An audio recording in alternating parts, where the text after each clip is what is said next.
welcome to the ID Talk podcast. I'm your host, Peter Counter, Editor-in-Chief at FindBiometrics and Mobile ID World, and I'm pleased to bring you this latest episode. September is Government Biometrics Month at FindBiometrics, in which our featured articles and news coverage is focusing on law enforcement, border control, refugee identity, civil ID, and more. That's why this episode of ID Talk is all about government applications of biometrics. My guest today is David Benini, Vice President of Marketing and Product at Aware.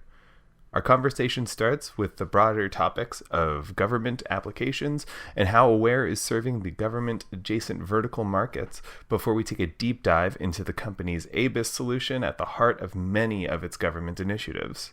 Specifically, we talk about an innovative concept Aware is forwarding, the Open ABIS.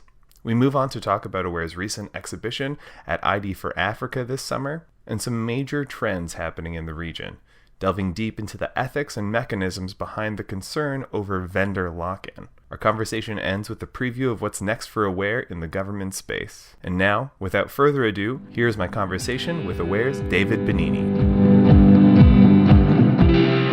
I'm joined by David Benini, Vice President of Marketing and Product at Aware. David, thank you for joining me again on the ID Talk podcast. Good afternoon, Peter. It's great to be here as always. Happy to talk to you today. Feeling is mutual. This podcast is part of Government Biometrics Month at FindBiometrics. And Government Biometrics is an umbrella covering a wide range of vertical markets. What are the primary government applications that Aware is supporting, and what kinds of solutions are you providing? Sure. So clearly the government is a really big consumer of biometric technology, and traditionally law enforcement has been the largest one, or the one people think about for criminal investigations and whatnot. But more recently, in the last few decades, we've seen border management, defense become also really important applications. One of the things that we're involved in is a human resources application where we're doing vetting of new employees. And then finally, access control, using biometrics to control access to physical assets, digital assets. So Aware has been providing software for government applications like these since the early 90s or so. Originally, this was for primarily law enforcement applications, but it really was around the enabling the various agencies to share biometric data. So that includes formatting of data and exchanging biometric data, for example, between different departments like the FBI and state police agencies. More recently, we're seeing products like our BioSP, which is a biometric services platform, being used for integration of what we can call cross-jurisdictional biometric systems.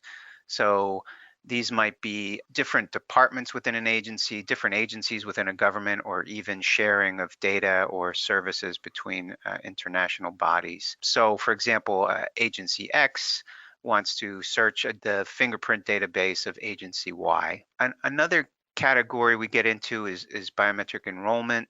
So for example, we have a product called Web Enroll. This is a browser-based collection of biometric data, 10 prints, facial images, iris images, biographic data. Web Enroll allows you to capture all that kind of data within a browser and send it to a central location and manage that data. And then another category that adds yet another few levels of functionality is our ABIS. We call that Aware ABIS. And this brings together all the different kinds of capabilities that ABIS are known for. This is where we get into fingerprint, face, iris, enrollment, and search, including latent fingerprints that you find at a crime scene, for example, all the different workflows that are involved there, such as searching latents against 10 prints or 10 prints against latents.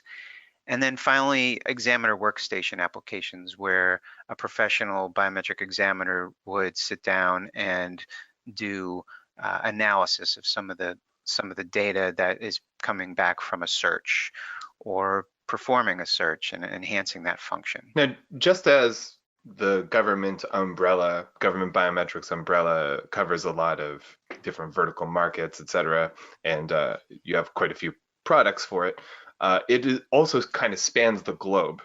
Everybody's got a government. All governments are kind of turning to biometrics right now. What kind of projects are going on out there for government biometrics around the world?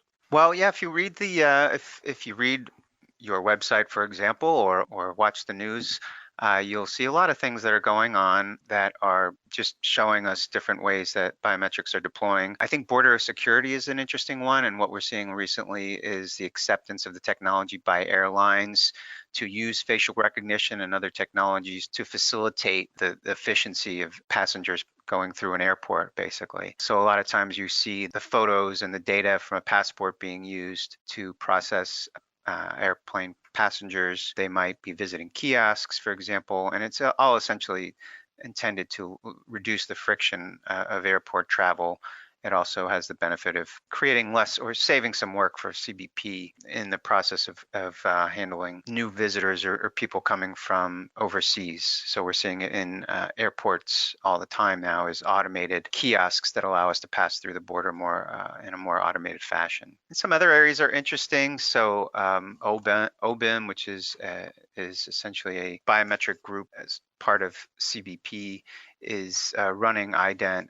And they're using a product of ours called Face Workbench. It's this facial examination product that is being used to analyze results of facial image searches. Human resources is one that that we also get involved with. We see that the DoD is using biometrics to do vetting of new employees. So whenever somebody applies for a job at the DoD, they submit biometric data, and that data is handled and used for a background search to make sure that they're representing themselves and their identity accurately. And we are seeing the market move increasingly towards web-based solutions, primarily because it's just much easier to maintain and support an application that's running from a browser as opposed to say a Windows application. We're involved in a lot of tech refreshes. One area that's particularly interesting there is mobile handhelds. So the DoD also uses mobile handhelds a lot, such as the Navy or the Marines or the Army use a device that allows a personnel in the field to collect biometric data, fingerprint, face, and iris, and capture that and use it for search. We're also seeing activity around PIV and CAC cards. These are the identity cards that government personnel and contractors have they're traditionally used for physical access. So we're seeing some ways that sort of application can be enhanced with biometrics. Another one is parolee and probation or accountability. That's one that's a little bit more on the state and local side. That's where you're basically using biometrics to allow a parolee or a probationer to check in a way that can be verified. In the states in particular, we do see some bipartisan concern on Capitol Hill around facial recognition. And I think generally here we see that legislation is just behind the technology a bit, as we've seen with other technologies. And I think that will continue to evolve. Overseas, we also see quite a bit of activity. One case is in Latin America. We see driver's license enrollment using biometric technology. In Europe, we're involved in a system deployment that is being used to integrate lots of different law enforcement biometric systems and allow them all to communicate with one another. So there's an awful lot going on at any given quarter of the year. We can see lots of interesting projects beginning, starting, and finishing. So that's it's definitely an interesting time in the market. A key component to your government project is the Aware ABIS. What can you tell me about that specific solution? Well, we introduced that this year. One of the differentiating features of that is that it's leveraging this biometric services platform product, which is very mature and has a lot of really powerful capabilities. Really, it allows you to do a lot in terms of workflow and integration with other systems, and that's one really important differentiating feature of it. It also offers a degree of matcher independence that you don't necessarily find in other solutions, where you are able to utilize matching technology from not just Aware but from other suppliers. So I think that is a differentiator as well. We're also making available these Face Workbench and Fingerprint Workbench products that are modern and pretty powerful examiner workstation applications for fingerprint and face. Those were developed with a ton of input from examiners, lots of new features in there, taking advantage in some cases of new guidelines for how examiners should conduct their work. So those are just a few of the features that I think people are gravitating towards. But yeah, so we're excited about it. Cool. And one of the interesting concepts I've heard around the Aware ABIS is this concept of open ABIS, which you touched a little bit on the interoperability of it, but I wonder if you could expand on that concept. What does Aware mean when they say it's an open ABIS? Sure. So it really was built from the ground up for enabling some of these really powerful features that I mentioned before. Think of it as like a really high performance router of biometric data that allows you to program how you want the data to be handled, how you want it to exchange data with external systems. It's also got a lot of onboard data processing capability like data formatting and data transcoding, an archive feature. So an awful lot of really powerful features that come with the BioSP part of it. But essentially, it's really about making sure that it's essentially enabling a modular and open architecture where the system is based on these individual components as opposed to a monolithic system. That means it's offering a ton of really powerful web services that not only are providing a lot of cool functionality, but making it easy to integrate with other systems. Lots of configurable workflows, and just the ability to communicate with other systems in a way that's pretty sophisticated. You know, it's flexible, it's extensible, it's compatible with third-party algorithms, as I mentioned, and importantly, it's providing full access to data, meaning that, you know, for example, the full archive of images is made available, not just templates, for example, to ensure the openness and the extensibility of the platform. Why is it important to have all of those images accessible? Well, you really want to be able to, you want to have the freedom to update or upgrade your algorithm, say to a new version from another vendor, or add an additional. You might want to fuse multiple algorithms. You might want to replace an algorithm. And the only way you can do that is if you have the ability to regenerate your templates for all of your data. So if you've had an ABIS for, say, 7 years, and you've spent 7 years collecting biometrics from people, if you store them as images, I can use those images to recreate all these new templates and use them with my new algorithms. But if they're all stored as templates, you're really tied. You've tied those templates to that existing algorithm, and it locks you into that algorithm. Pretty elegant solution. This episode of the ID Talk podcast is part of Government Biometrics Month, sponsored by Aware. A lot of our conversation this episode centers around the concept of open ABIS, an idea being pioneered by Aware ABIS. Aware ABIS is an automated biometric identification system used for large-scale biometric identification and deduplication, with support for fingerprint, face, and iris modalities. Its highly modular architecture allows it to be configured and optimized for either civil or criminal applications. Aware ABIS leverages BioSP to achieve unsurpassed configurability and ease of integration. It has the flexibility to utilize Aware's high-performance, NIST-tested Nexa face, fingerprint, and iris matching algorithms, as well as top-tier fingerprint algorithms from third-party providers. Together, these features make Aware ABIS ideal for extreme configurability and for prevention of vendor lock-in. To learn more, or to arrange a demo, visit aware.com/biometrics/aware-abis. And now, back to the podcast. So, in the summer, Aware exhibited at ID for Africa, which was held in Johannesburg this year. And we were reporting live from the show. It was amazing how big a role biometrics are playing. What were some of the major regional biometrics trends you observed at the ID for Africa show? Yeah, ID for Africa is always a fantastic event. We always see lots of strong interest and enthusiasm about biometrics there. There's a lot of great applications and just a lot of demand for what biometrics can do. In some ways, I think of it as being analogous to mobile telephony in emerging markets where there's an opportunity to leapfrog traditional approaches to identity, not unlike mobile telephony sort of leapfrogged landlines in those spaces where there just wasn't any infrastructure. So that's exciting. This technology is really enabling lots of cool stuff, such as, well, if you just think about mobile authentication and what it can do for mobile banking in underserved regions. I think that's just one of many examples that are interesting. So I think citizen ID is certainly driving a lot of the demand. Certainly for a product like Aware ABIS. And what you see here are systems that are integrating different applications, not only on the civil side, but on the criminal side. So we are seeing areas where there's biometric platform being used for lots of different purposes: law enforcement, immigration, citizen ID. They tend to be multimodal.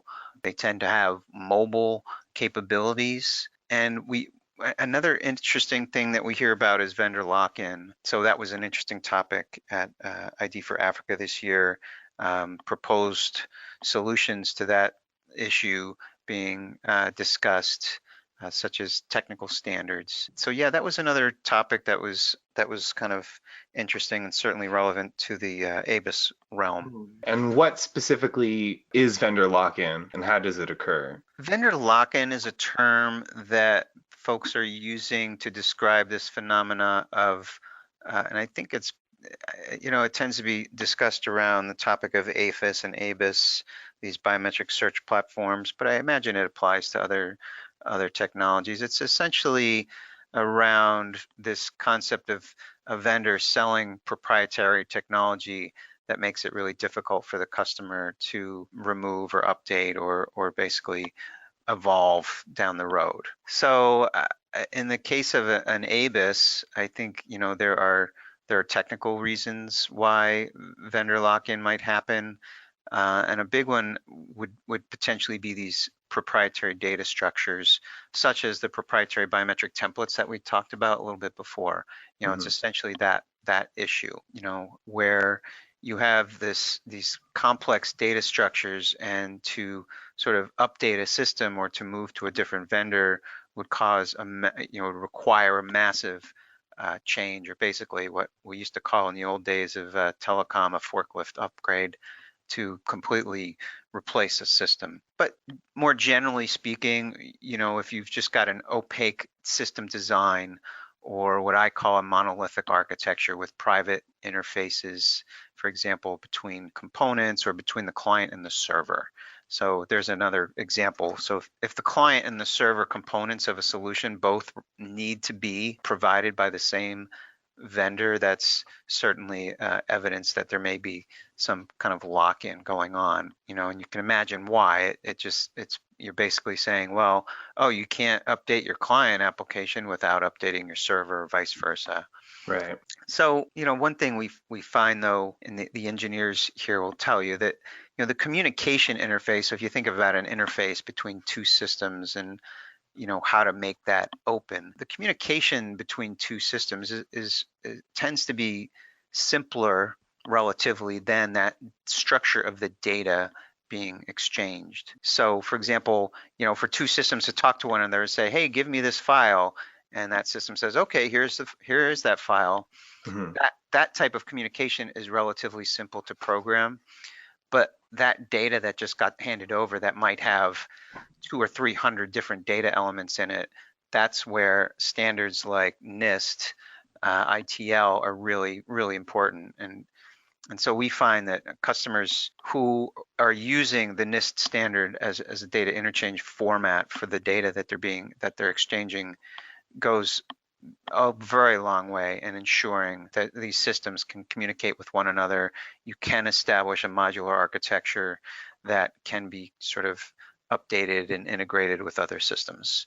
I guess there are also, business issues that come into play. You could say that lock-in probably doesn't happen by accident. I mean, it's not like, oh my gosh, our system is proprietary. Maybe that happens, but I think in some cases there are issues that you might call lapses in ethics where there's incentives for salespeople to sell a system that they can continue to derive revenue from into the future. And so that's another part of vendor lock-in that I think you can't just pretend doesn't exist. It's definitely Right. there. Yeah, I mean, it does it does make sense from that perspective why you would go that proprietary route as a vendor, but the ethical issues are very, very apparent. But speaking specifically, why is this kind of thing bad for governments and also the biometrics industry and, of course, who it really affects is who are the citizens? Yeah, I think it's probably a bad thing when the government or the customer isn't fully aware of the ramifications of the design of their system. So to use an analogy between Apple and Android, for example, Apple tends to be known as more of a proprietary device, and people love it and they're cool with that, and that's how Apple sells their products. Android tends to sell a much more, more open kind of platform, and people understand that. The problem comes when the customer isn't really fully apprised of the ramifications of the solution design. So, when you have vendor lock-in or proprietary system, it will tend to reduce competition for future upgrades, system replacement at some point. It will tend to cause higher maintenance and support costs because you're really relying on that single vendor for just about everything. Generally speaking, there's just higher risks with a proprietary system, vulnerability to downtime, and potentially more difficult for that customer to extend their system and to scale it.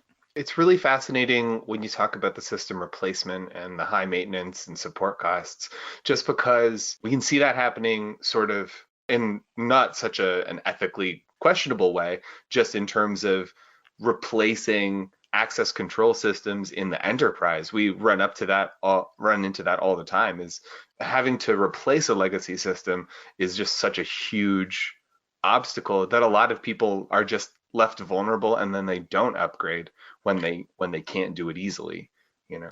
Yeah, it's true. It's not a concept that is unique to the biometrics realm. That's for Mhm. sure.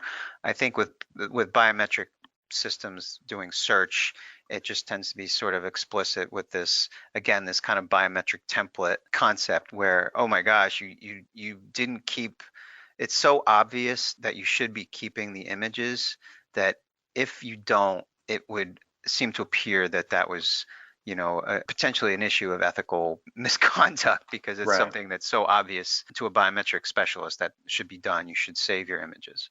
When we're talking about this, what steps can be taken to prevent it? I know we kind of touched on it a little bit before, but Yeah, so that was interesting at ID for Africa, there were some proposals around technical standards. I personally think, the first thing that you can do is adhere to standards such as NIST or some version of the NIST data interchange format, which is used globally for exactly this purpose, and it's been a very successful standard for decades. And more generally, as we did kind of speak about a little bit, just ensure that the system is designed with modern, open, web services-based architecture that ensures modularity of the system. Ensure to the degree possible some level of abstraction between client and server components, and even the client and the hardware.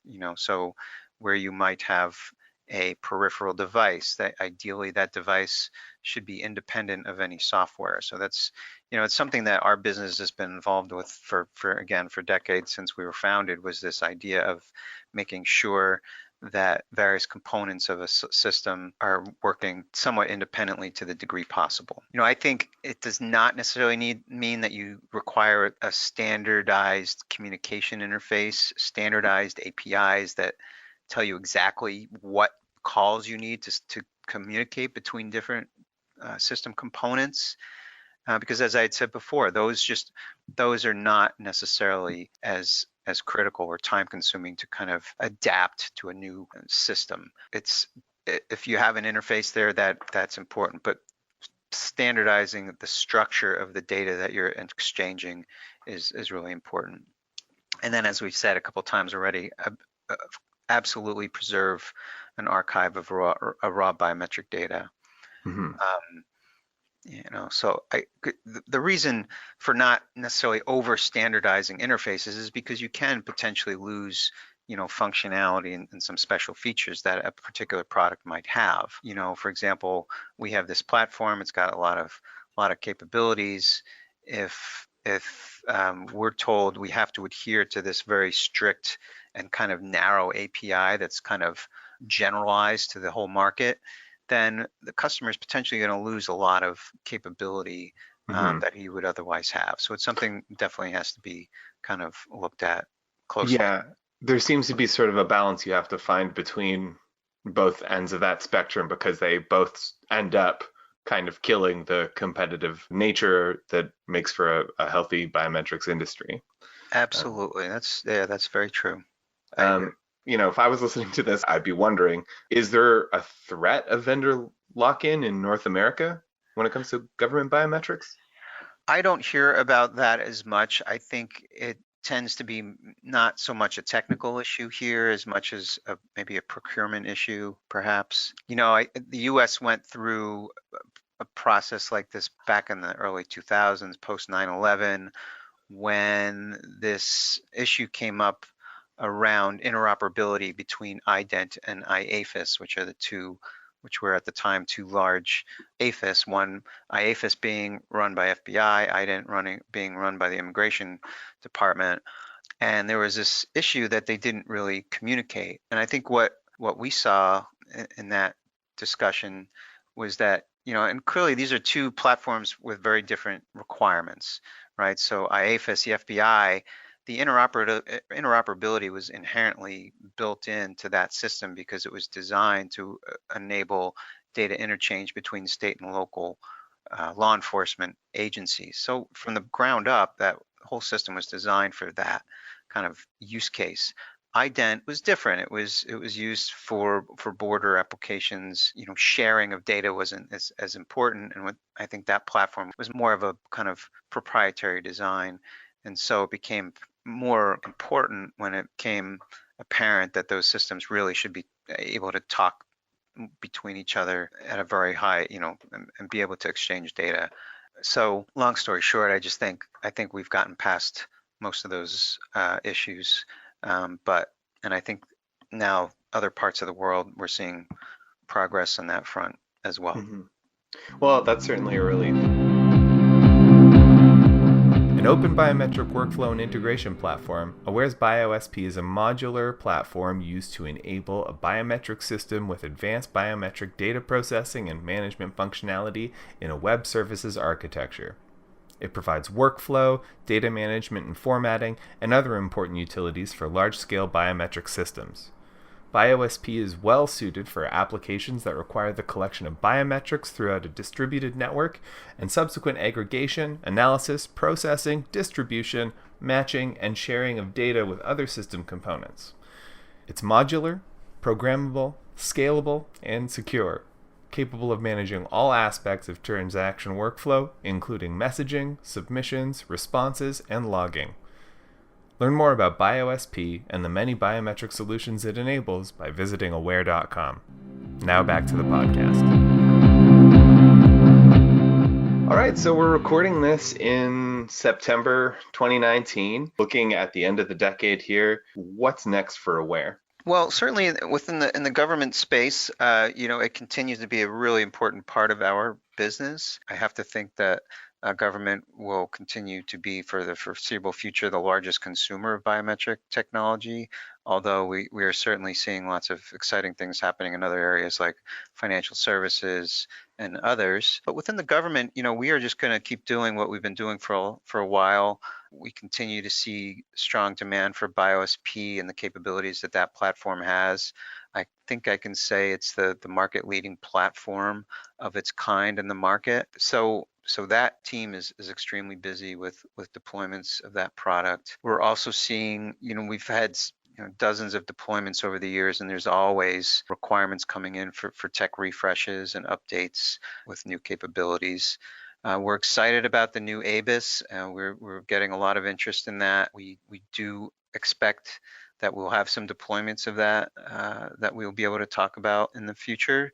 So that's exciting. We're new entrants in this arena, and there are certainly other providers of ABIS technology. But we also have lots of customers and references where it just makes a lot of sense for Aware to enable them with that kind of capability. And we know that there is demand for this open concept ABIS, something that is not a monolithic proprietary system. I think another really interesting area in the government, in the US in particular, is the PIV and CAC refresh. How can mobile biometrics potentially play a role there, I think is something we're going to continue to hear more about. So lots of interesting things going on. I think the government market tends to be somewhat cyclical, but it's always really busy for us. So we're enthusiastic about the future. How can any listeners get in touch with you, learn more about Aware? Well, I guess the best way is to just go to our website, aware.com, and follow the link for contact and write me a note, and I'm happy to reply. Excellent. Well, I hope everybody goes and does that. David, thanks again for joining me today on the podcast, and hope to speak to you again soon. Well, it was certainly a pleasure, Peter, and I hope to have the opportunity to do it again sometime. Excellent. And so concludes this latest episode of the ID Talk podcast. Thanks again to David Benini and Aware. Learn more about Aware's government solutions by heading to aware.com. For those of you in Tampa this week for FedID 2019, visit the Aware booth number 307 and learn more about BioSP, the company's ABIS, and all of its different biometric solutions, including the looming mobile biometric platform. For more insight into the world of government biometrics, visit FindBiometrics.com throughout September and read our latest featured articles for Government Biometrics Month. Special thanks to Legumrad for our podcast theme music. I have been your host, Peter Counter. Thank you for joining me on the ID Talk podcast.